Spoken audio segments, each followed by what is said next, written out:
शुक्लांबरधरं विष्णुं शशिवर्णं चतुर्भुजं प्रसन्नवदनं ध्यायेत् सर्वविघ्नोपशान्तये।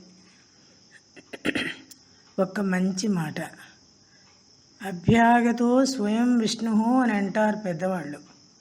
ఇంటికి వచ్చిన అతిథి వాకిట్లోకి వచ్చిన భిక్షకుడైనా ఏమీ తీసుకోకుండా అంటే మనం ఇవ్వకుండా వాళ్ళు మన గృహం నుంచి వెళ్ళకూడదు.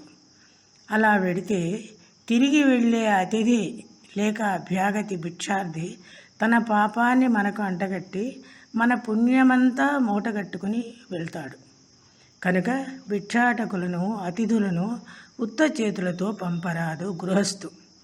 దరిద్రో నారాయణో హరి అన్నారు కదా, భిక్షకుడు నారాయణుడితో సమానం.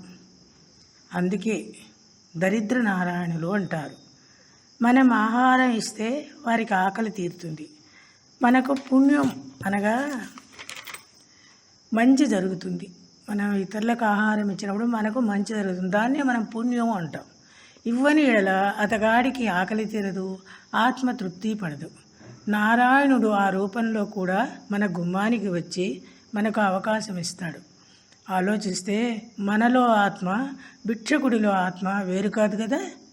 అసలు మన వాకిటికి వచ్చి యాచించాల్సిన అవసరము భగవంతుడికి కానీ భిక్షాటకుడికి కానీ ఎందుకు అంటే మన పాప ప్రక్షాళనకే కదా. మరి అలా కూడా భగవంతుడు మనల్ని ఉద్ధరించడం కోసం పేదవాడిగా భిక్షకుడిగా లేనివాడిగా మనకు కనిపించి మనల్ని ఉద్ధరించాలనుకుంటాడు.